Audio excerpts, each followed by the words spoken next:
Lord Sachi, distinguished guests, ladies and gentlemen, good afternoon.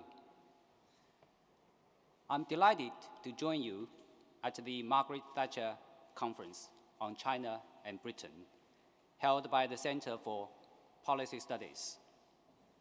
I think the theme of this conference bears unique significance. 34 years ago, when the then Prime Minister, Mrs. Thatcher, visited Beijing for a third time, China and the United Kingdom signed the joint declaration on the question of Hong Kong. The proper settlement of the question of Hong Kong cleared the obstacles for the development of China-UK relations. It also set a fine example of resolving issues left over by history between states through peaceful negotiations. Last year marks the 20th anniversary of the return of Hong Kong.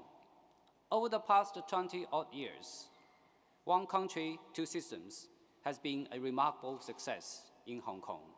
Hong Kong remains the most competitive and vigorous global center of finance, shipping, and trade, and the Hong Kong people continues to enjoy freedom and the rule of law in all aspects.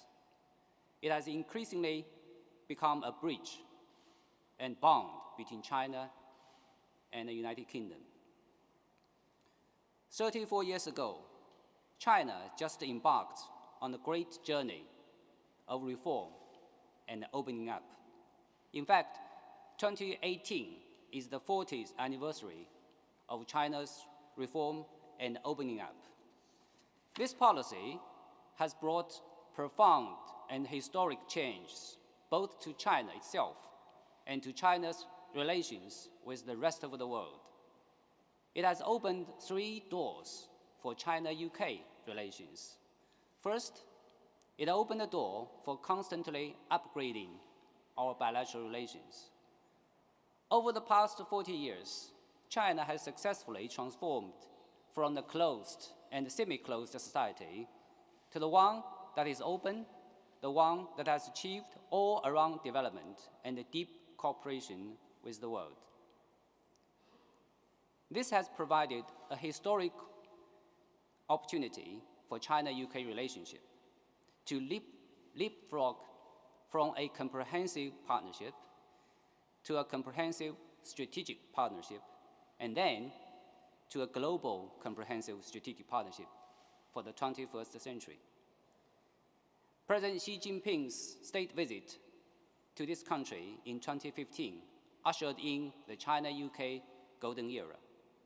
Prime Minister Theresa May paid a fruitful visit to China at the beginning of the year, which gave our bilateral relationship new impetus for further growth. Second, it has opened the door for ever-increasing exchange and cooperation between our two countries.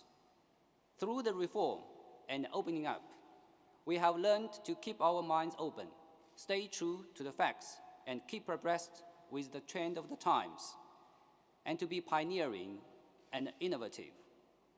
It was in this spirit that China-UK exchanges and cooperation have taken the fast lane. In 1978, trade between China and the UK was less than $1 billion, while last year the figure was $79 billion, growing by nearly 80%, 80 times. In 1978, mutual investment between our two countries was close to none, while by the end of 2017, Chinese direct investment in the UK was $19.1 billion. The British investment in China surged to $22.5 billion. China-UK relationship has been a pioneer of win-win cooperation between Eastern and Western countries. Among major Western nations, the UK is the first to issue RMB sovereign bond, the first to apply to join AIIB, the first to appoint a Belt and Road Special Envoy, and set up an export board.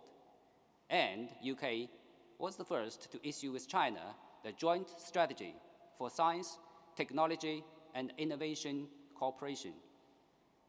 Thirdly, the reform and opening up of China has opened the door for mutual understanding between China and the UK. 40 years ago, few British people had been to the Forbidden City or the Great Wall in China, and few Chinese people had visited the Palace of Westminster. 40 years ago, less than 100 students studied in each other's country. Now, there are 4,000 mutual visits every day and 150 flights between our two countries every week.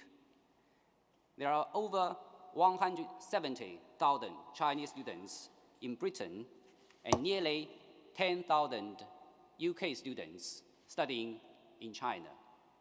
Across the United Kingdom, there are 29 Confucius Institutes and 156 Confucius classrooms, which enrolled more than 160,000 students last year alone. Recently, the Duke of York and Earl of Wessex visited China, and party and government leaders from Beijing, Shanghai, Shenzhen, Sichuan, and Guizhou visited UK.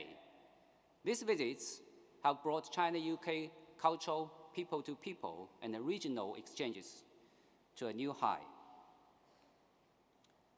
Ladies and gentlemen, China has entered a new era in building socialism with Chinese characteristics, and the UK is embracing a global Britain. This is a time of new and historic opportunities. Our two countries need to seize the opportunities to deepen our mutually beneficial cooperation and shift the China-UK golden era into a higher gear. First, we need to keep the larger picture in mind and consolidate the strategic foundation for our bilateral relations. That means we must aim high, look far, and think big.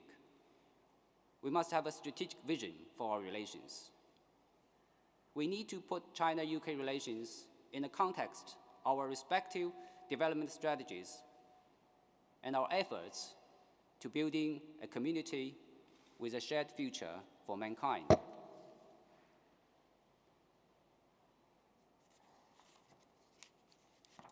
The sound momentum of our bilateral relations has not come easily.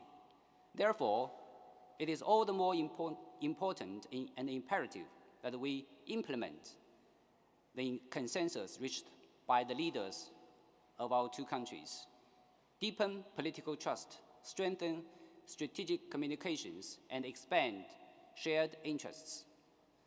That will ensure the sustained and the steady development of our relations. Second, we need to appreciate the overall historical trend and take the lead in the open and inclusive cooperation among countries in the world. In today's world, interests of all countries are intertwined, and countries have a shared future. Openness, connectivity, and win-win cooperation are the trend of our times and point to the way forward. By contrast, Cold War mentality, zero-sum game, and protectionism are unpopular and eventually will lead to nowhere. Both China and the UK support economic globalization, practice trade liberalization, and uphold the multilateral trade regime. It is important that our two countries shoulder our historic responsibilities, uphold open, inclusive, mutually beneficial cooperation, and advocate multilateralism and open economy.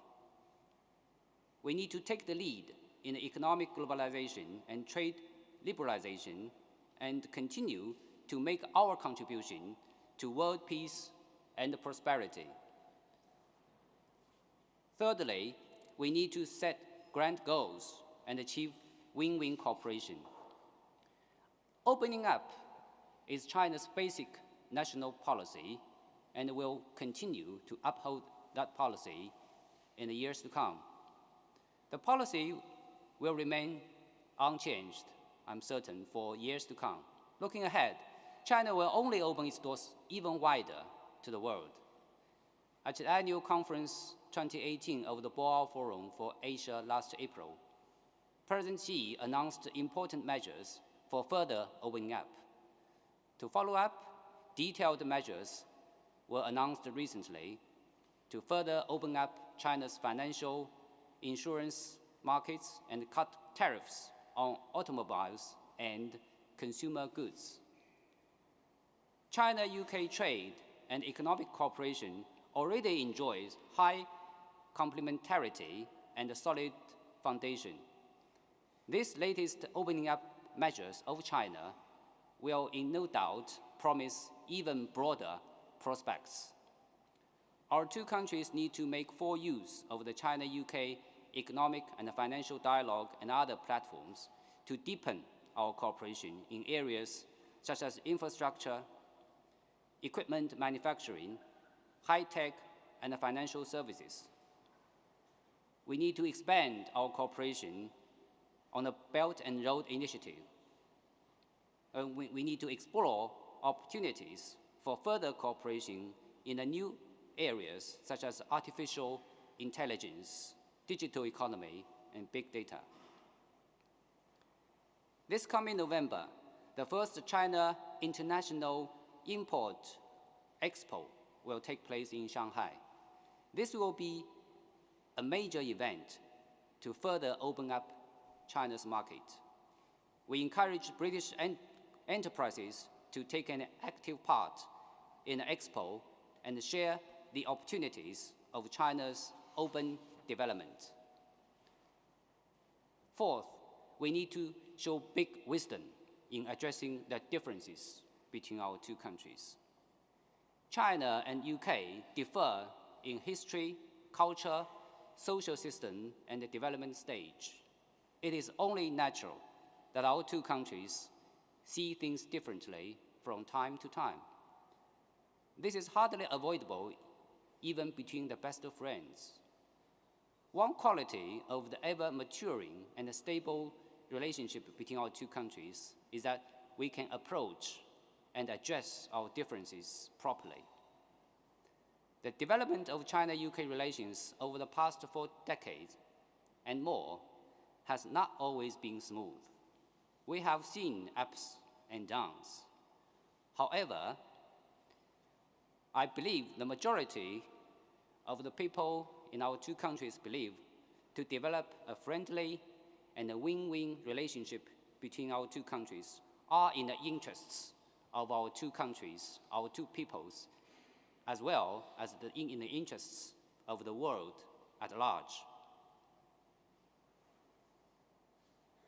As long as we uphold the spirit of mutual respect, equality, and win-win cooperation, as long as we keep to the right direction and use wisdom, enhance mutual trust through dialogue, bridge differences through consultation, I'm sure we can always keep our bilateral relationship on the right track.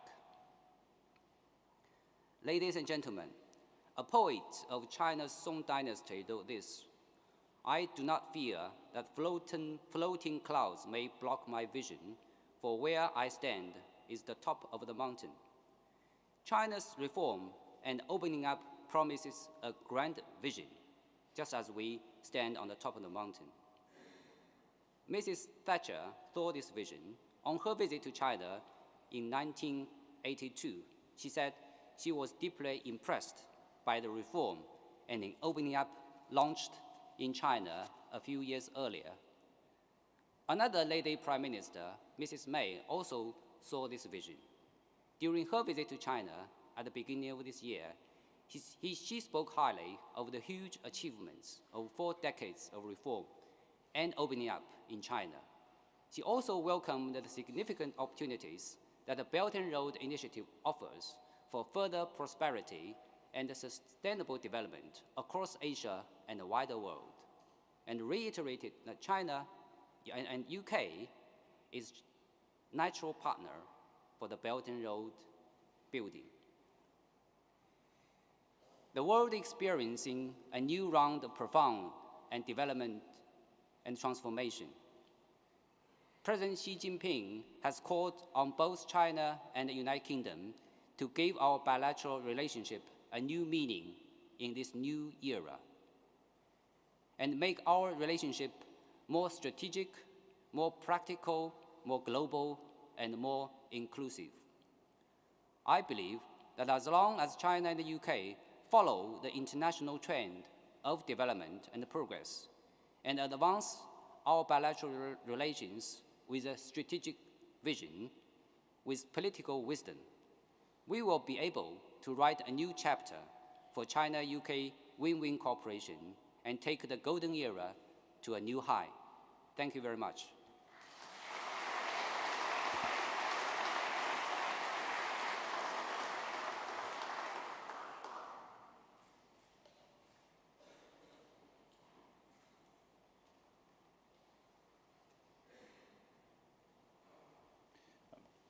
Thank you, Minister. Before our final speech of the morning session, a quick housekeeping note.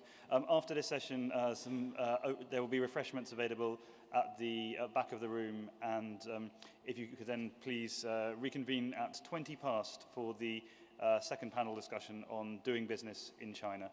But for now, I will introduce our final speaker of the, well, early afternoon session, rather, So let me just get this right. Dr. Andy Palmer, who is President and CEO of Aston Martin Lagonda.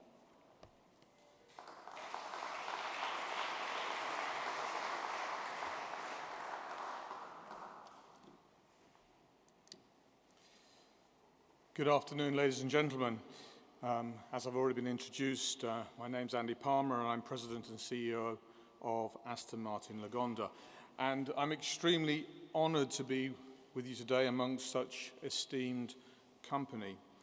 Over the course of my career, I've worked with a number of Chinese companies and institutions, not least in my previous role as Chief Operating Officer of Nissan, where I was part of the team that launched Nissan into China, established Nissan's premium brand of Infiniti in its current headquarters in Hong Kong, and I was the longest-serving foreign director of Dongfeng Motors Corporation.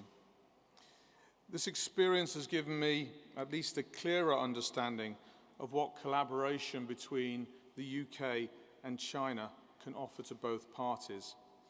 But for context, let me briefly tell you why Aston Martin, my current and last company, why a relationship with China has never been so exciting. At Aston Martin, we're proud to be a great British brand. We stand for beauty and handmade craftsmanship in everything that we do.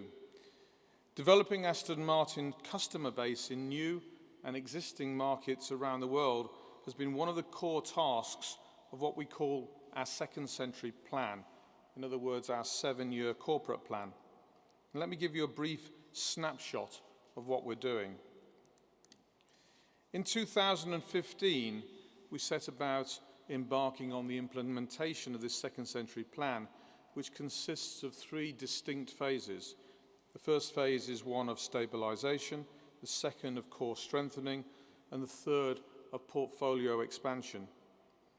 Across these phases, we'll replace every single car in our range, expand our range from 4 to at least 7 different cars over that 7-year period. Launch on average a new derivative approximately every 3 months. Develop 2 modern manufacturing plants, doubling our current production capacity to a capacity of eventually 14,000 cars a year. We'll launch the first electric Aston Martin next year. We'll launch the first mid-engined Aston Martin in 2021. And we'll relaunch our Lagonda brand as the first luxury EV brand.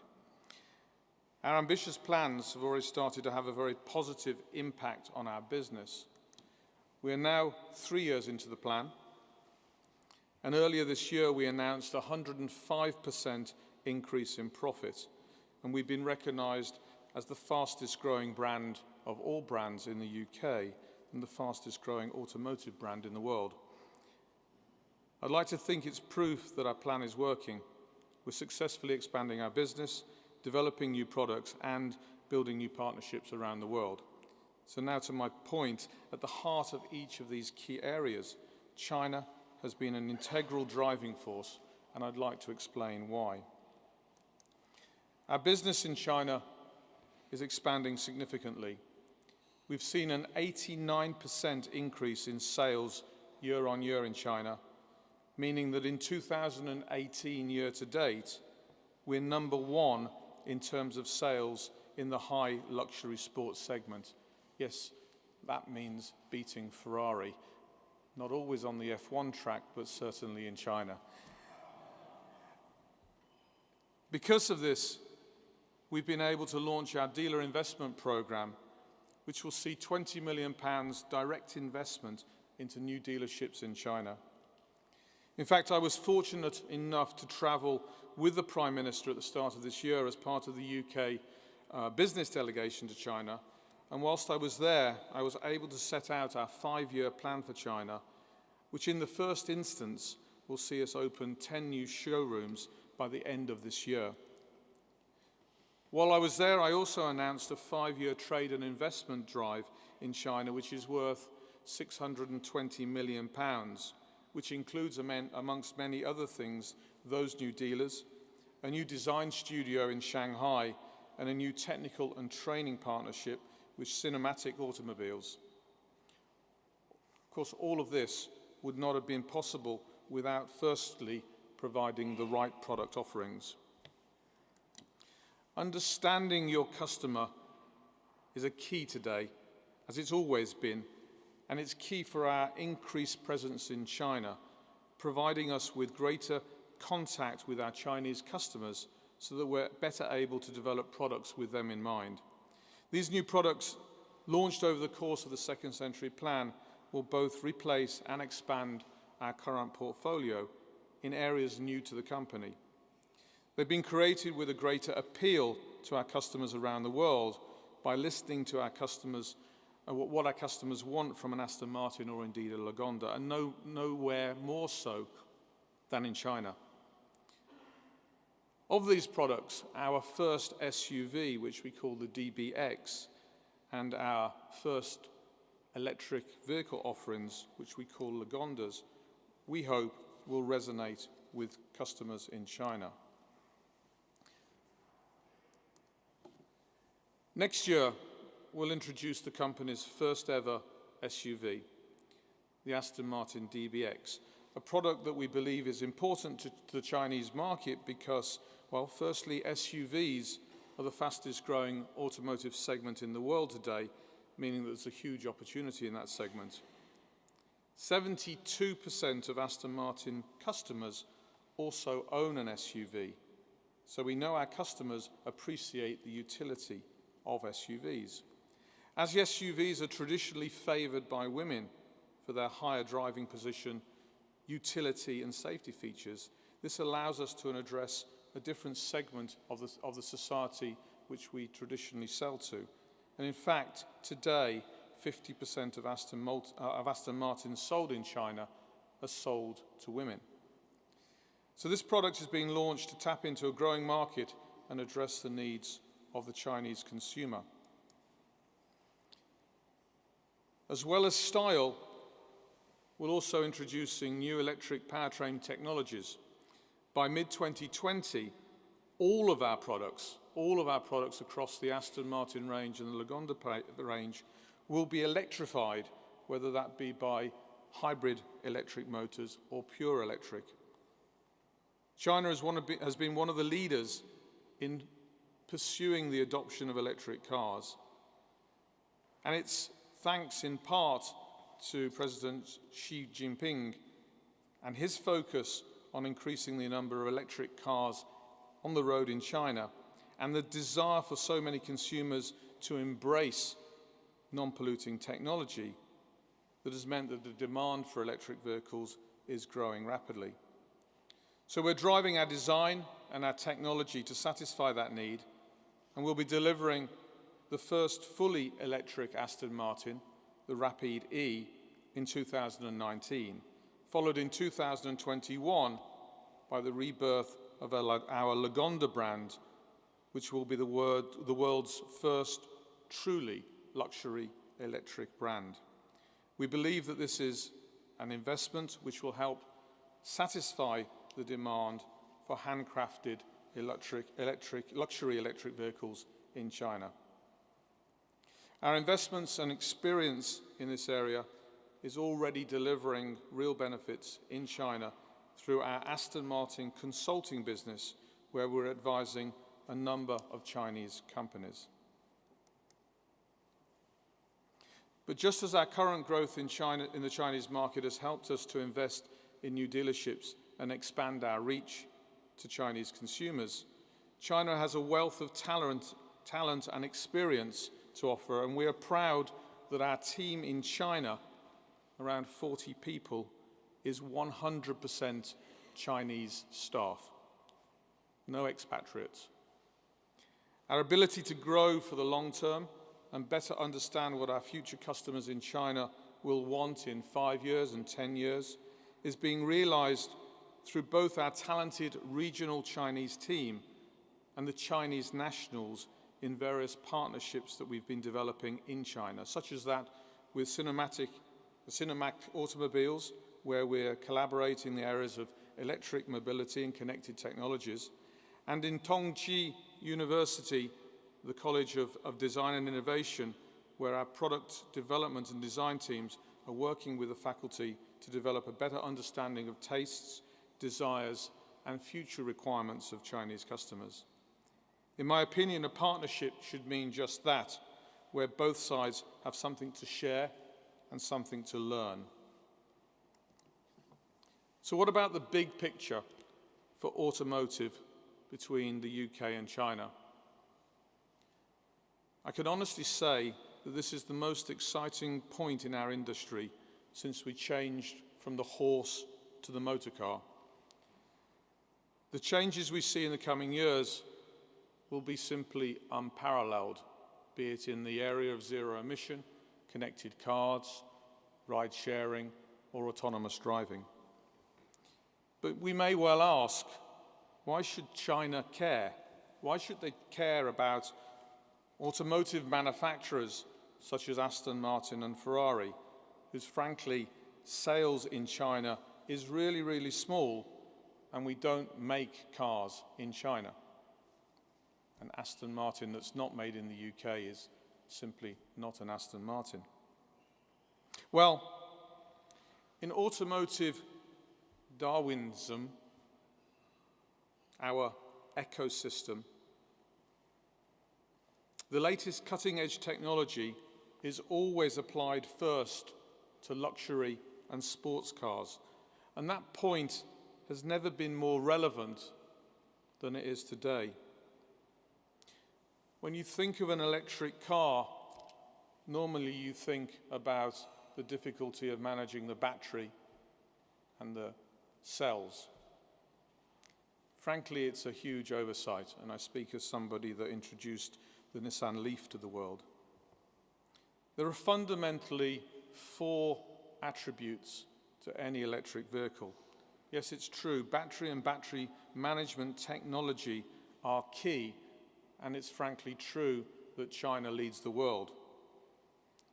But the second key attribute is mass reductions, because there's one thing that batteries really hate, and it's weight.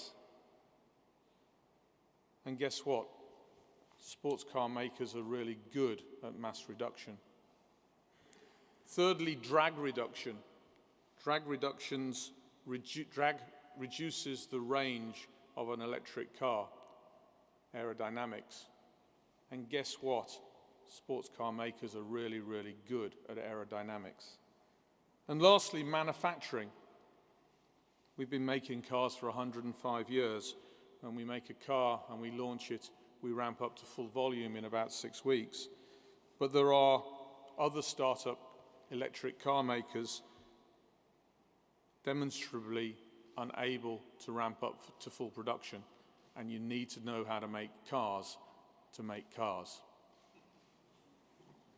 The skill sets of a luxury sports car company is second to none in those last 3 points: mass reduction, drag reduction, and manufacturing. And our experience in these areas is something that we can bring to the discussion in partnership in China. It means there's a great deal of potential and opportunity for the UK and China to collaborate more closely than ever before. Even though we don't manufacture in China, even though we sell relatively small volumes in China, we have something to give to China in return for the ability to be able to sell our cars in China. And I hope that that ultimately is fully recognized. I'd like to leave you with 3 final thoughts that I think are not just applicable to Aston Martin or even automotive, but can be applied to the UK-Chinese relationship as a whole. Firstly, be more open to strategic partnerships. Our growth at Aston Martin has been, in part, down to great collaborations that we have with Chinese universities and businesses. Be open and willing to learn. Secondly, we in the UK need to get better at showcasing the specialist knowledge that we have that could benefit Chinese organizations, like the mass reduction, like the drag reduction that I mentioned. In automotive, this is no more prevalent than in our motorsport and our high-performance producers and suppliers. But we need to be willing to share that expertise. Thirdly, embrace cultural differences. The benefits that we've seen through sharing ideas, different perspectives and preferences, the better able we as a company are to understand the various discerning global customers and thus better our sales. So let's ensure that you understand the market. In closing, it's simple: partnership, learning, understanding. Really simple. I hope you agree. Thank you very much.